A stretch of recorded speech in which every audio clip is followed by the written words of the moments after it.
ആശ്വാസം നേടാം. ഹൃത്തിനുള്ളിൽ ജീവൻ നൽകും വചനം, തിരുവചനം.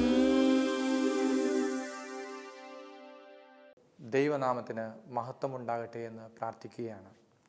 യേശുവിൽ പ്രിയപ്പെട്ടവരെ, ഏതാനും വർഷങ്ങൾക്ക് മുമ്പ് പ്രാർത്ഥനയെക്കുറിച്ച് ഒരു പുസ്തകം എഴുതുന്ന കാലത്തിൽ ദൈവത്തിൻ്റെ പരിശുദ്ധാത്മാവിനോട് എനിക്കൊരു ചോദ്യമുണ്ടായിരുന്നു. ചോദ്യം ഇപ്രകാരമാണ്: കൂടുതൽ സമയം പ്രാർത്ഥിക്കുവാനായിട്ട് കൂടുതലായിട്ട് ഞാൻ എന്താണ് ചെയ്യേണ്ടത്? കൂടുതൽ സമയം ദൈവസന്നിധിയിൽ ഇരിക്കുവാൻ ദൈവമേ ഞാൻ എന്താണ് ചെയ്യേണ്ടത്? അത്തരം കാലങ്ങളിൽ ബസ് സ്റ്റോപ്പിനടുത്തുള്ള ദേവാലയത്തിൽ പ്രാർത്ഥിക്കുവാനായിട്ട് കയറിയപ്പോൾ എൻ്റെ ഉള്ളിൽ ആ ചോദ്യം വീണ്ടും മുഴങ്ങുകയായിരുന്നു. കൂടുതലായിട്ട് പ്രാർത്ഥിക്കുവാൻ ഞാൻ കൂടുതലായിട്ട് എന്താണ് ചെയ്യേണ്ടത്? പെട്ടെന്ന് ഉള്ളിൻ്റെ ഉള്ളിൽ ഒരു ദൈവശബ്ദം ഇപ്രകാരം പറയുന്നതായിട്ട് എനിക്ക് അനുഭവപ്പെട്ടു: നീ പിന്നിലേക്ക് തിരിഞ്ഞു നോക്കുക. വേദപുസ്തകത്തിൻ്റെ ഭാഷ്യത്തിൽ പിന്നിലേക്ക് തിരിഞ്ഞു നോക്കരുതെന്നാണ് പറയുന്നത്. ഞാൻ ആത്മാവിൻ്റെ സ്വരം സ്വീകരിച്ച് പിന്നിലേക്ക് തിരിഞ്ഞു നോക്കുമ്പോൾ ആ ബസ് സ്റ്റോപ്പിൽ സ്നേഹിക്കുന്ന രണ്ട് ചെറുപ്പക്കാരെയും ഞാൻ കാണുകയുണ്ടായി. അവർ രണ്ടുപേരും പ്രണയിക്കുന്നവരാണെന്ന് എനിക്ക് മനസ്സിലായി. എന്നോട് ദൈവത്തിൻ്റെ പരിശുദ്ധാത്മാവ് ഇപ്രകാരം ഹൃദയത്തിൽ മന്ത്രിച്ചു: കൂടുതൽ സമയം നീ പ്രാർത്ഥിക്കണമെങ്കിൽ അവരെ പോലെ ദൈവത്തെ കൂടുതലായിട്ട് സ്നേഹിക്കുന്നവരായി മാറുക. ദൈവത്തെ കൂടുതലായിട്ട് സ്നേഹിക്കുമ്പോൾ, ദൈവത്തെ കൂടുതലായിട്ട് പ്രണയിക്കുമ്പോൾ ദൈവസന്നിധിയിൽ കൂടുതൽ നേരം ഇരിക്കുവാനായിട്ട് സാധിക്കുമെന്ന് വളരെ ശക്തമായ ഒരു സ്വർഗീയ വെളിപ്പാടായി അതെനിക്ക് അനുഭവപ്പെട്ടു. ഇന്ന് ദൈവത്തിൻ്റെ വചനം കേൾക്കുന്ന എൻ്റെ പ്രിയപ്പെട്ടവരെ, കൂടുതൽ സമയം പ്രാർത്ഥിക്കണമെന്ന് നമ്മൾ ആഗ്രഹിക്കുന്നുണ്ടെങ്കിൽ, കൂടുതൽ സമയം ദൈവസന്നിധിയിൽ ഇരിക്കണമെന്ന് നമ്മൾ ആഗ്രഹിക്കുന്നുണ്ടെങ്കിൽ, ദൈവവുമായിട്ടുള്ള ബന്ധം ആഴപ്പെടണം.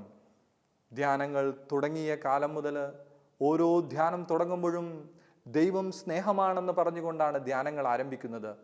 ദൈവത്തിൻ്റെ സ്നേഹത്തിൻ്റെ ആഴങ്ങളെക്കുറിച്ച് ഒരുപാട് തവണ കേൾക്കുവാനായിട്ട് നമുക്ക് സാധിച്ചിട്ടുണ്ട്.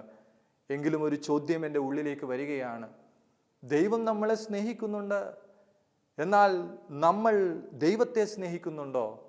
ഇനിയെങ്കിലും നമ്മൾ ദൈവത്തെ സ്നേഹിക്കുവാൻ തുടങ്ങിയോ? ദൈവത്തെ സ്നേഹിക്കാൻ തുടങ്ങുമ്പോൾ, ദൈവത്തെ പ്രണയിക്കാൻ തുടങ്ങുമ്പോൾ ദൈവത്തിൻ്റെ പരിശുദ്ധാത്മാവ് പ്രാർത്ഥനയുടെ ആഴങ്ങളിലേക്ക് നമ്മളെ വഴി നടത്തുന്നത് നമുക്ക് കാണുവാനായിട്ട് സാധിക്കും. ദൈവത്തിൻ്റെ വചനം ഇതിനെക്കുറിച്ച് എന്താണ് പറയുന്നത്? സുഭാഷിതങ്ങളുടെ പുസ്തകത്തിൽ 8-ാം അധ്യായത്തിൽ 21-ാമത്തെ വാക്യത്തിൽ പറയുന്നുണ്ട്: ഞാൻ എന്നെ സ്നേഹിക്കുന്നവരെ സമ്പന്നരാക്കി അവരുടെ ഭണ്ഡാരം നിറയ്ക്കുന്നു. ഞാൻ എന്നെ സ്നേഹിക്കുന്നവരെ സമ്പന്നരാക്കി മാറ്റും. എൻ്റെ പ്രിയപ്പെട്ടവരെ, നമ്മൾ ദൈവത്തെ സ്നേഹിക്കാൻ തുടങ്ങുമ്പോൾ ദൈവം നമ്മുടെ സാമ്പത്തികം വർദ്ധിപ്പിക്കുമെന്ന്. ഒരു ഭൗതിക സമ്പത്തിൻ്റെ കാര്യം മാത്രമല്ല, നമ്മുടെ പ്രാർത്ഥനയുടെ സമ്പത്ത്, ദൈവകൃപയുടെ സമ്പത്ത്, വിശ്വാസത്തിൻ്റെ സമ്പത്ത്, ദൈവം നമ്മുടെ സാമ്പത്തിക മേഖലയെ അനുഗ്രഹിക്കുമെന്ന്. ദൈവത്തെ സ്നേഹിക്കുന്ന ഏതെങ്കിലും ഒരു പൈതലുണ്ടെങ്കിൽ ദൈവം അവനെ അനുഗ്രഹിച്ച് അവൻ്റെ ഭണ്ഡാരം നിറയ്ക്കുന്നുവെന്ന് ദൈവത്തിൻ്റെ വചനം പറയുമ്പോൾ ഇത് സ്വീകരിക്കുവാനായിട്ട് നമ്മൾ എന്താ ചെയ്യേണ്ടത്? നാം ദൈവത്തെ കൂടുതലായിട്ട് സ്നേഹിക്കുക. വേദപുസ്തകത്തിൻ്റെ താളുകളിൽ ദൈവത്തെ സ്നേഹിക്കുന്നവർക്ക് വേണ്ടി നിരവധിയായ വാഗ്ദത്തങ്ങളാണ് ദൈവം ഒരുക്കി വെച്ചിട്ടുള്ളത്. ദൈവത്തെ സ്നേഹിച്ച നിരവധിയായ വ്യക്തികളെ നമുക്ക് വേദപുസ്തകത്തിൻ്റെ താളുകളിൽ കാണുവാൻ സാധിക്കും. ആബേൽ ദൈവത്തെ സ്നേഹിച്ചവനാ, അബ്രഹാം ദൈവത്തെ സ്നേഹിച്ചവനാ, യാക്കോബും ജോസഫും ഒക്കെ ദൈവത്തെ സ്നേഹിച്ചവരാ, നോഹ ദൈവത്തെ സ്നേഹിച്ചവരാ, പ്രവാചകന്മാരും ദൈവത്തെ സ്നേഹിച്ച രാജാക്കന്മാരെ എല്ലാം നമുക്ക് വേദപുസ്തകത്തിൽ കാണുവാനായിട്ട് സാധിക്കും. എന്നാൽ പ്രിയപ്പെട്ടവരെ, വേദപുസ്തകത്തിൻ്റെ താളുകളിൽ ദൈവത്തെ സ്നേഹിക്കുന്നവർക്ക് വേണ്ടിയുള്ള വാഗ്ദത്തങ്ങളിൽ പ്രധാനപ്പെട്ട ചില വാഗ്ദത്തങ്ങൾ ഞാൻ നിങ്ങളോട് പങ്കുവെക്കുവാനായിട്ട് ആഗ്രഹിക്കുകയാണ്. ദൈവത്തെ സ്നേഹിക്കുന്നവരെ ദൈവം അവരെ വർദ്ധിപ്പിക്കുമെന്ന് മാത്രമല്ല, അവരുടെ സമ്പത്തിൻ്റെ, അഭിവൃദ്ധിയുടെ, ഐശ്വര്യത്തിൻ്റെ അനുഗ്രഹങ്ങൾ വർദ്ധിപ്പിക്കുമെന്ന് മാത്രമല്ല, ദൈവത്തിൻ്റെ വചനം എന്താ പറയുന്നത്? നിയമാവർത്തന പുസ്തകത്തിൽ 5-ാം അധ്യായത്തിൽ വാക്യം 10 പറയുന്നുണ്ട്: എന്നെ സ്നേഹിക്കുകയും എൻ്റെ കൽപ്പനകൾ പാലിക്കുകയും ചെയ്യുന്നവരുടെ 1000 തലമുറകളോട് ഞാൻ കാരുണ്യം കാണിക്കുമെന്ന്. ദൈവത്തെ സ്നേഹിക്കുന്ന ദൈവ പൈതലിൻ്റെ തലമുറകൾ അനുഗ്രഹിക്കപ്പെടുമെന്ന് വേദപുസ്തകം പറയുകയാണ്. നീ മാത്രമല്ല, നിന്റെ തലമുറകൾ അനുഗ്രഹിക്കപ്പെടുവാനുള്ള ഏക വഴി എന്ന് പറയുന്നത് ദൈവത്തെ സ്നേഹിക്കുക എന്നതാണ്. ഏതെങ്കിലും ദൈവ പൈതൽ ദൈവത്തെ സ്നേഹിക്കുന്നുണ്ടോ? അവൻ്റെ തലമുറകളോട് ദൈവം കാരുണ്യം കാണിക്കുമെന്ന്, 1000 തലമുറകളോട് ദൈവം കാരുണ്യം കാണിക്കുമെന്ന്. തലമുറകൾ അനുഗ്രഹിക്കപ്പെടുവാനുള്ള ഏക വഴി എന്ന് പറയുന്നത് ദൈവത്തെ സ്നേഹിക്കുക എന്നുള്ളതാണ്. എൻ്റെ പ്രിയപ്പെട്ടവരെ, തലമുറകൾക്ക് വേണ്ടി സ്വത്ത് സമ്പാദിക്കുന്നവരുണ്ട്, തലമുറകളെ മുന്നിൽ കണ്ടുകൊണ്ട് വലിയ കാര്യങ്ങൾ ചെയ്യുന്നവരുണ്ട്. എന്നാൽ നമ്മുടെ തലമുറകൾ അനുഗ്രഹിക്കപ്പെടുവാൻ വേദപുസ്തകം നമ്മുടെ മുന്നിൽ വെക്കുന്ന ഏക വാഗ്ദത്തം ഇതാണ്: നീ ദൈവത്തെ സ്നേഹിക്കുക. ദൈവത്തെ സ്നേഹിക്കുമ്പോൾ അവിടുന്ന് നമ്മുടെ തലമുറകളോട് കാരുണ്യം കാണിക്കും. യേശു ദൈവത്തെ സ്നേഹിക്കുന്നവർക്ക് വേണ്ടി പ്രത്യേകം നൽകിയ വാഗ്ദത്തം എന്താണ്? യോഹന്നാൻ എഴുതിയ സുവിശേഷത്തിൽ 14-ാം അധ്യായം വാക്യം 21: എൻ്റെ കൽപ്പനകൾ സ്വീകരിക്കുകയും പാലിക്കുകയും ചെയ്യുന്നവനാണ് എന്നെ സ്നേഹിക്കുന്നത്. എൻ്റെ കൽപ്പനകൾ സ്വീകരിക്കുകയും പാലിക്കുകയും ചെയ്യുന്നവനാണ് എന്നെ സ്നേഹിക്കുന്നത്. എന്നെ സ്നേഹിക്കുന്നവനെ എൻ്റെ പിതാവും സ്നേഹിക്കും, ഞാനും അവനെ സ്നേഹിക്കും, എന്നെ തന്നെ അവന് വെളിപ്പെടുത്തുകയും ചെയ്യും. നാം ദൈവത്തെ സ്നേഹിക്കുമ്പോൾ ദൈവത്തിൻ്റെ വചനം എന്താ പറയുന്നത്? എന്നെ സ്നേഹിക്കുന്നവനെ ഞാൻ സ്നേഹിക്കും, എൻ്റെ പിതാവ് സ്നേഹിക്കും, മാത്രമല്ല എന്നെ അവന് വെളിപ്പെടുത്തുമെന്ന്. അന്ത്യ അത്താഴ സമയത്ത് നിങ്ങളിൽ ഒരുവൻ എന്നെ ഒറ്റിക്കൊടുക്കുമെന്ന് ഗുരു പറഞ്ഞപ്പോൾ യേശുവിൻ്റെ സമീപത്തിരുന്ന യോഹന്നാൻ യേശുവിൻ്റെ വക്ഷസിൽ ചാരിക്കിടന്നുകൊണ്ട് ചോദിക്കുന്നുണ്ട്: കർത്താവേ, അത് ഞാനാണോ? കർത്താവേ, അത് ഞാനാണോ എന്ന് ചോദിക്കാൻ വേണ്ടി വക്ഷസിലേക്ക് അവൻ ചാരിക്കിടന്നപ്പോൾ യേശുവിൻ്റെ നെഞ്ചിലെ ചൂടനുഭവിക്കുവാൻ യോഹന്നാന് സാധിച്ചു. യേശുവിൻ്റെ ഹൃദയ തുടിപ്പുകൾ ഒപ്പിയെടുക്കുവാൻ സാധിച്ചു. കാന്തത്തിൽ തൊടുമ്പോൾ കാന്തം ആകർഷിക്കുന്നത് പോലെ യേശുവിൻ്റെ ഹൃദയത്തിലുണ്ടായിരുന്ന സ്നേഹം യോഹന്നാനിലേക്ക് പകർത്തപ്പെട്ടു എന്ന് വേണം നമ്മൾ കരുതുവാൻ. പ്രിയപ്പെട്ടവരെ, പിന്നീട് ആ മനുഷ്യൻ വാ തുറക്കുമ്പോഴൊക്കെ വായിൽ മൊഴിയുന്നത് സ്നേഹത്തെക്കുറിച്ച് മാത്രമാണ്. യോഹന്നാൻ എഴുതിയ ലേഖനങ്ങൾ വായിച്ചു നോക്കുക.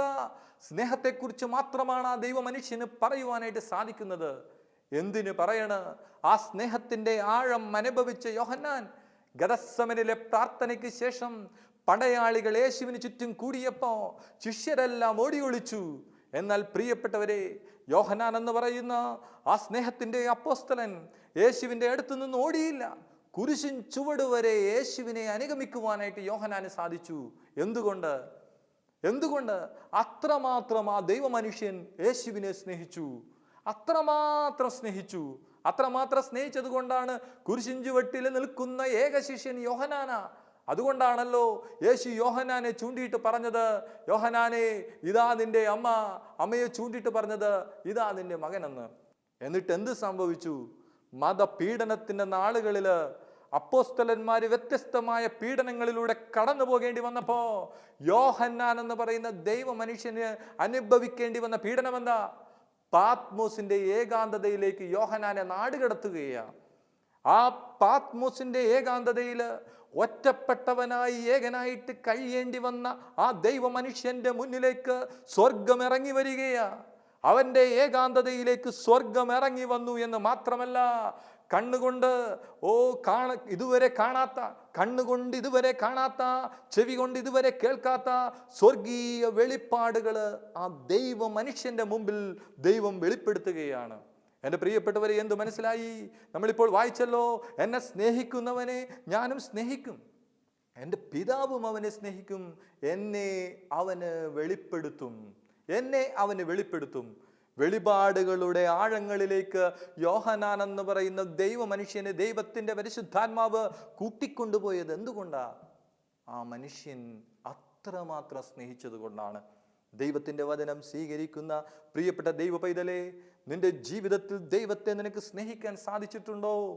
ദൈവവുമായിട്ട് ഒരു പ്രണയ ബന്ധത്തിൽ ഏർപ്പെടുവാൻ നിനക്ക് സാധിച്ചിട്ടുണ്ടോ? അഗസ്തീനോസ് ഇപ്രകാരം പ്രാർത്ഥിച്ചു. എന്നതാണ് അഗസ്തീനോസ് പ്രാർത്ഥിച്ചത്? ദൈവമേ, അങ്ങിൽ വിലയം പ്രാപിക്കുവോളം എൻ്റെ മനസ്സ് അസ്വസ്ഥമായിരിക്കും. അങ്ങിൽ വിലയം പ്രാപിക്കുവോളം എൻ്റെ മനസ്സ് അസ്വസ്ഥമായിരിക്കും. ദൈവത്തെ സ്നേഹിച്ച അഗസ്തീനോസിൻ്റെ ഹൃദയത്തിൽ നിന്ന് വന്നതാ, നീ ഇല്ലാത്ത അനുഭവത്തെക്കുറിച്ച് എനിക്ക് ചിന്തിക്കാൻ പോലും വയ്യ എന്ന്. അതുകൊണ്ട് തന്നെ പ്രിയപ്പെട്ടവരെ, ദൈവത്തിൻ്റെ വചനം നമ്മോട് ആവശ്യപ്പെടുന്നതും അതുതന്നെയാണ്. വീണ്ടും ദൈവത്തെ സ്നേഹിക്കുന്നവർക്ക് സ്വർഗം നിരവധിയായ വാഗ്ദത്തങ്ങൾ നൽകുന്നുണ്ട്. ദൈവത്തിൻ്റെ വചനം ഇപ്രകാരം പറയുന്നു. സുഭാഷിതങ്ങൾ 8:17, എന്നെ സ്നേഹിക്കുന്നവനെ ഞാനും സ്നേഹിക്കും, എന്നെ സ്നേഹിക്കുന്നവനെ ഞാനും സ്നേഹിക്കും. നാം ദൈവത്തെ സ്നേഹിക്കാൻ തുടങ്ങുമ്പോൾ ദൈവം നമ്മെ സ്നേഹിക്കുവാൻ തുടങ്ങും. ഒരുപാട് വ്യക്തികൾ ധ്യാനയാത്രയിൽ പറഞ്ഞു കേട്ടിട്ടുണ്ട്, ഞാൻ എന്തുമാത്രം അവനെ സ്നേഹിച്ചതാ, പക്ഷെ അവൻ എന്നെ സ്നേഹിച്ചില്ല എന്ന്. എന്നാൽ പ്രിയപ്പെട്ട ദൈവ പൈതലേ, നീ ദൈവത്തെ സ്നേഹിക്കുമ്പോൾ ദൈവം നിന്നെ സ്നേഹിക്കും. മാത്രമല്ല, എന്നെ സ്നേഹിക്കുന്നവനെ ഞാൻ അംഗീകരിക്കുന്നുവെന്ന് വിശുദ്ധ പൗലോസ് അപ്പോസ്തലൻ പറയുന്നുണ്ട്. ദൈവത്തിന്റെ വചനം എന്താ പറയുന്നത്? 1 കൊറിന്തോസ് 8:3, ദൈവം തന്നെ സ്നേഹിക്കുന്നവനെ അംഗീകരിക്കുന്നുവെന്ന്. ആരും നിന്നെ അംഗീകരിച്ചില്ലെങ്കിലും, ആരും നിന്നെ മനസ്സിലാക്കിയില്ലെങ്കിലും, ആരും നിന്നെ കാണേണ്ടതുപോലെ കണ്ടില്ല എങ്കിലും, നിന്നെ അംഗീകരിക്കുവാൻ, നിന്നെ മനസ്സിലാക്കുവാൻ, നിന്നെ സ്നേഹിക്കുവാൻ ഒരു ദൈവമുണ്ട്. ദൈവം നിന്നെ അംഗീകരിക്കുന്നവനാണ്. വർഷങ്ങൾക്ക് മുമ്പ് ഒരു തുറമുഖത്ത് കപ്പലെടുക്കുമ്പോൾ അതിൻ്റെ അകത്ത് യാത്ര ചെയ്ത ഒരു സുവിശേഷകൻ ഉണ്ടായിരുന്നു. ആ സുവിശേഷ പ്രഘോഷകൻ തന്നോടൊപ്പം വലിയ ഒരു മത്സരത്തിൽ, സ്പോർട്സിൽ വിജയിച്ച കുറച്ച് ചെറുപ്പക്കാരോടൊപ്പം ആ തുറമുഖത്ത് കപ്പലിൽ വന്നിറങ്ങുമ്പോൾ ഒരു കാഴ്ച കണ്ടു. പ്രിയപ്പെട്ടവരെ, രാജ്യത്തിന് വേണ്ടി ട്രോഫി നേടിയിട്ട് വന്നവരെ സ്വീകരിക്കുവാനായിട്ട് ഗവൺമെൻറ് ഉദ്യോഗസ്ഥന്മാരും വലിയ ഒരു ജനക്കൂട്ടവും അവരെയൊക്കെ മാലയിട്ട് സ്വീകരിക്കുകയാണ്. എന്നാൽ സുവിശേഷത്തിന് വേണ്ടി ഇറങ്ങിപ്പുറപ്പെട്ട് ദൈവവചനം പ്രഘോഷിക്കുവാനായിട്ട് ഇറങ്ങിയ എന്നെ സ്വീകരിക്കുവാൻ, എന്നോടൊരു നല്ല വാക്ക് പറയുവാൻ അവിടെ ആരുമില്ലല്ലോ എന്നോർത്ത് ആ സുവിശേഷകന്റെ ഉള്ളിൽ വിഷമം വന്നപ്പോൾ ദൈവത്തിൻ്റെ പരിശുദ്ധാത്മാവ് അദ്ദേഹത്തിൻ്റെ ഹൃദയത്തിൽ മന്ത്രിച്ചു. ആരും നിന്നെ അംഗീകരിച്ചില്ലെങ്കിലും, ആരും നിന്നെ സ്നേഹിച്ചില്ലെങ്കിലും, എൻ്റെ മോനെ, നിനക്ക് ഞാനുണ്ട്. തീരുന്നില്ല. ദൈവത്തിൻ്റെ പരിശുദ്ധാത്മാവ് അദ്ദേഹത്തിൻ്റെ ഉള്ളിൽ പറയുകയായിരുന്നു, നിനക്ക് വേണ്ടിയുള്ള സ്വീകരണ യോഗം സ്വർഗത്തിലാണ് സംഘടിപ്പിച്ചിരിക്കുന്നത്. അതുകൊണ്ട് തന്നെ പ്രിയപ്പെട്ടവരെ, നാം ദൈവത്തെ സ്നേഹിക്കുന്നവരാണോ? നാം ദൈവത്തെ സ്നേഹിക്കുമ്പോൾ ദൈവം നമ്മളെ സ്നേഹിക്കുന്നു എന്ന് മാത്രമല്ല, ദൈവം നമ്മളെ അംഗീകരിക്കുന്നു. വേദപുസ്തകത്തിൻ്റെ താളുകളിൽ മനപ്പാഠം അറിയാവുന്ന ഒരു ചാപ്റ്റർ, ഒരു അധ്യായം പറയാൻ പറഞ്ഞാൽ എല്ലാവരും തന്നെ പറയും സങ്കീർത്തനം 91. എൻ്റെ പ്രിയപ്പെട്ടവരെ, ദൈവത്തിൻ്റെ സംരക്ഷണത്തെക്കുറിച്ച് പറയുന്ന ആ 91-ാം സങ്കീർത്തനത്തിൽ ദൈവത്തെ സ്നേഹിക്കുന്നവർക്ക് വേണ്ടിയുള്ള നിരവധിയായ വാഗ്ദത്തങ്ങൾ വേദപുസ്തകത്തിൻ്റെ താളുകളിൽ ദാവീദ് വിവരിക്കുന്നുണ്ട്. 91-ാം സങ്കീർത്തനത്തിൽ 14 മുതൽ 16 വരെയുള്ള വാക്യങ്ങൾ വചനം എന്താ പറയുന്നത്? അവൻ സ്നേഹത്തിൽ എന്നോട് ഒട്ടി നിൽക്കുന്നതിനാൽ ഞാൻ അവനെ രക്ഷിക്കും.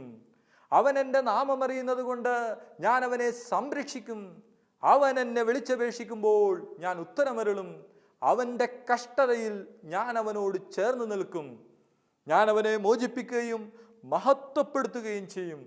ദീർഘായുസ് നൽകി ഞാൻ അവനെ സംതൃപ്തനാക്കും. എൻ്റെ രക്ഷ ഞാൻ അവന് കാണിച്ചു കൊടുക്കും. എത്രയോ തവണ ആവർത്തിച്ചിട്ടുള്ള സങ്കീർത്തനമാണിത്. എന്താ ദൈവത്തിൻ്റെ വചനം പറയുന്നത്? അവൻ സ്നേഹത്തിൽ എന്നോട് ഒട്ടി നിൽക്കുന്നതിനാൽ. എന്താണ് ഒട്ടി നിൽക്കുക എന്ന് പറയുന്നത്? ചില കൊച്ചു കുട്ടികളെ കണ്ടിട്ടില്ലേ? അമ്മമാരോട് ചേർന്ന് നിൽക്കുന്ന കൊച്ച്, അമ്മ അങ്ങോട്ട് മാറുമ്പോൾ കുട്ടിയും അങ്ങോട്ട് മാറും. അമ്മ അങ്ങോട്ട് നീങ്ങുമ്പോൾ കുട്ടിയും ആ വശത്തേക്ക് നീങ്ങും. എൻ്റെ പ്രിയപ്പെട്ടവരെ, ഇതേപോലെ സ്നേഹത്തിൽ എന്നോട് ഒട്ടി നിൽക്കുന്നതിനാൽ ഞാൻ അവനെ രക്ഷിക്കും. അവൻ എൻ്റെ നാമം അറിയുന്നത് കൊണ്ട് ഞാൻ അവനെ സംരക്ഷിക്കും. ആര് വിളിച്ചപേക്ഷിക്കുമ്പോഴാണ് ദൈവം ഉത്തരമരുളുന്നത്? തന്നെ സ്നേഹിക്കുന്നവൻ വിളിച്ചപേക്ഷിക്കുമ്പോൾ ഉത്തരമരുളും. മാത്രമല്ല, അവൻ്റെ കഷ്ടതയിൽ ഞാൻ അവനോട് ചേർന്ന് നിൽക്കും. ഞാൻ അവനെ മോചിപ്പിക്കും, മഹത്വപ്പെടുത്തും. ദീർഘായുസ് നൽകി ഞാൻ അവനെ സംതൃപ്തനാക്കും. എൻ്റെ രക്ഷ ഞാൻ അവന് കാണിച്ചു കൊടുക്കും. എത്ര ശക്തമാണ് ഈ വചനം! ദൈവത്തെ സ്നേഹിക്കുന്നവർക്ക് ഈ വചനത്തിൽ നമുക്ക് സംരക്ഷണം കാണാൻ പറ്റും. ദൈവത്തെ സ്നേഹിക്കുന്നവർക്കാണ് രക്ഷയുള്ളത്. ദൈവത്തെ സ്നേഹിക്കുന്നവർക്കാണ് സംരക്ഷണമുള്ളത്.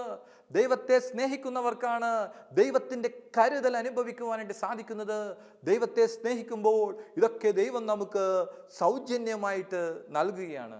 അതുകൊണ്ട് തന്നെ പ്രിയപ്പെട്ടവരെ, നമ്മുടെ ഹൃദയത്തിൽ ദൈവത്തെ സ്നേഹിക്കുവാൻ, ദൈവത്തോടുള്ള സ്നേഹം നമ്മുടെ ഹൃദയത്തിൽ നിറയുവാനായിട്ട് നമ്മൾ പ്രാർത്ഥിക്കണം. വീണ്ടും വചനം പറയുന്നുണ്ട്, പ്രഭാഷകന്റെ പുസ്തകത്തിൽ 34-ാം അധ്യായം 16-17 വാക്യങ്ങൾ. വചനം ഇങ്ങനെയാ പറയുന്നത്: തന്നെ സ്നേഹിക്കുന്നവരെ കർത്താവ് കടാക്ഷിക്കുന്നു. അവിടുന്ന് ചുടുകാറ്റിൽ അഭയകേന്ദ്രവും പൊരുവെയിലിൽ തണലും വീഴാതിരിക്കുവാൻ ഉറപ്പും ആണ്. എൻ്റെ പ്രിയപ്പെട്ടവരെ, നിന്റെ ജീവിതത്തിൽ ചൂടുണ്ടാകുമ്പോൾ അവിടുന്ന് നിനക്ക് തണലായി മാറുന്നു. പൊരുവെയിലിൽ അവിടുന്ന് തണലായി മാറുന്നു. ജീവിത പ്രശ്നങ്ങളുടെ കാറ്റ് ആഞ്ഞു വീശുമ്പോൾ നീ ദൈവത്തെ സ്നേഹിക്കുന്ന പൈതലാണെങ്കിൽ അവിടുന്ന് നിനക്ക് സംരക്ഷണമായി മാറുന്നു. മാത്രമല്ല, വീഴാതിരിക്കുവാൻ അവിടുന്ന് നിനക്കൊരു ഉറപ്പുള്ള താങ്ങായി തീരുകയാണ്. ദൈവത്തെ സ്നേഹിക്കുന്നവർക്ക് ഇനിയും ഒരുപാട് വാഗ്ദത്തങ്ങൾ വേദപുസ്തകത്തിലുണ്ട്. എല്ലാവർക്കും മനഃപ്പാഠമറിയാവുന്നൊരു വചനമുണ്ട്, റോമ 8:28. ദൈവത്തെ സ്നേഹിക്കുന്നവർക്ക്, അവിടുത്തെ പദ്ധതി അനുസരിച്ച് വിളിക്കപ്പെട്ടവർക്ക് അവിടുന്ന് സകലതും നന്മയാക്കി മാറ്റുമെന്ന്. ദൈവം എല്ലാം നന്മയാക്കി മാറ്റുന്നത് ആർക്കാ? ദൈവത്തെ സ്നേഹിക്കുന്നവർക്കാണ് ദൈവം എല്ലാം നന്മയാക്കി മാറ്റുന്നത്.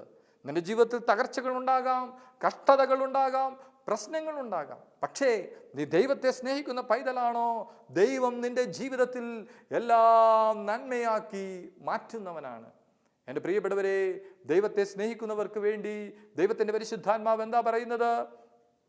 എഫെസസ് 6:24 വാക്യം, നമ്മുടെ കർത്താവായ യേശുക്രിസ്തുവിനെ സ്നേഹിക്കുന്ന എല്ലാവർക്കും കൃപയും നിത്യജീവനും ഉണ്ടാകട്ടെ. നമ്മുടെ കർത്താവായ യേശുക്രിസ്തുവിനെ സ്നേഹിക്കുന്ന എല്ലാവർക്കും കൃപയും നിത്യജീവനും ഉണ്ടാകട്ടെ. ദൈവകൃപ സ്വന്തമാക്കുവാൻ ആഗ്രഹിക്കുന്ന ആരെങ്കിലും ഉണ്ടോ? നിത്യജീവൻ അവകാശമാക്കുവാൻ, മരണത്തിന് ശേഷവും സ്വർഗത്തില് ദൈവത്തോടൊപ്പമായിരിക്കുവാൻ ആഗ്രഹിക്കുന്ന ആരെങ്കിലും ഉണ്ടെങ്കിൽ വചനം പറയുകയാണ്, ദൈവത്തെ സ്നേഹിക്കുന്നവർക്ക് അവിടുന്ന് കൃപയും നിത്യജീവനും നൽകും. വീണ്ടും വചനം പറയുന്നത് എന്താ? യാക്കോബ് 1:12, പരീക്ഷകൾ ക്ഷമയോടെ സഹിക്കുന്നവൻ ഭാഗ്യവാൻ. എന്നാൽ അവൻ പരീക്ഷകളെ അതിജീവിച്ച് കഴിയുമ്പോൾ തന്നെ സ്നേഹിക്കുന്നവർക്കായി അവിടുന്ന് വാഗ്ദാനം ചെയ്തിരിക്കുന്ന ജീവന്റെ കിരീടം അവിടുന്ന് അവന് നൽകുമെന്ന്. പ്രിയപ്പെട്ടവരെ, ജീവകിരീടത്തിന് വേണ്ടി ഓടുന്ന ഒരു ദൈവ പൈതലാണോ? ദൈവത്തെ സ്നേഹിക്കുവാനായിട്ട് തുടങ്ങുക. ഇന്നിൻ്റെ ലോകത്തിലെ ഏറ്റവും വലിയ പ്രശ്നം എന്താണെന്നറിയാവോ? യേശു പറഞ്ഞു, മത്തായി 24:12, അധർമ്മം വർദ്ധിക്കുന്നതിനാൽ പലരുടെയും സ്നേഹം തണുത്തുപോകും. ഭൂകമ്പങ്ങളും ക്ഷാമങ്ങളും പകർച്ചവ്യാധികളും ഒക്കെ വർദ്ധിച്ചു കൊണ്ടിരിക്കുമ്പോൾ പലരുടെ ജീവിതത്തിലും സ്നേഹത്തിന് ഒരു മരവിപ്പ് അനുഭവിക്കുകയാണ്. വെളിപാട് 2:4-5 വാക്യങ്ങൾ, നിനക്കെതിരെ എനിക്ക് ഒന്ന് പറയാനുണ്ട്.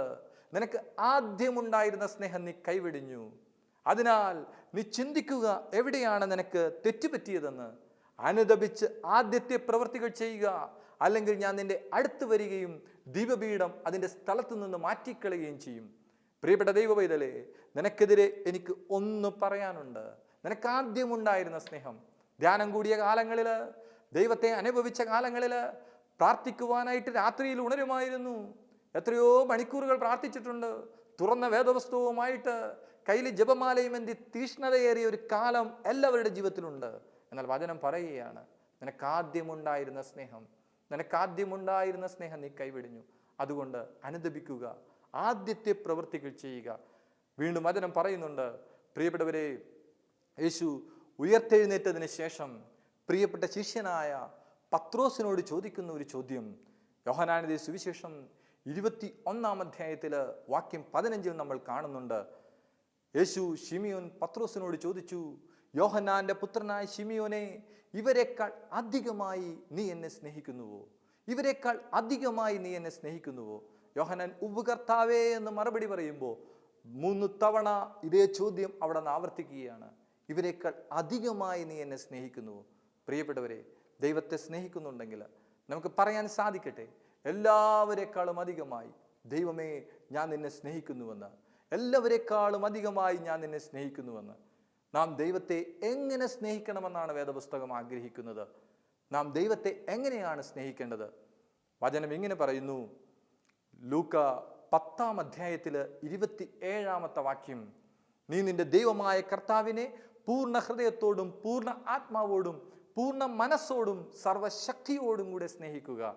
അപൂർണമായ സ്നേഹമല്ല ദൈവം നമ്മളിൽ നിന്ന് പ്രതീക്ഷിക്കുന്നത്. പൂർണ്ണ മനസ്സോടുകൂടി നമുക്ക് സ്നേഹിക്കുവാൻ സാധിക്കട്ടെ.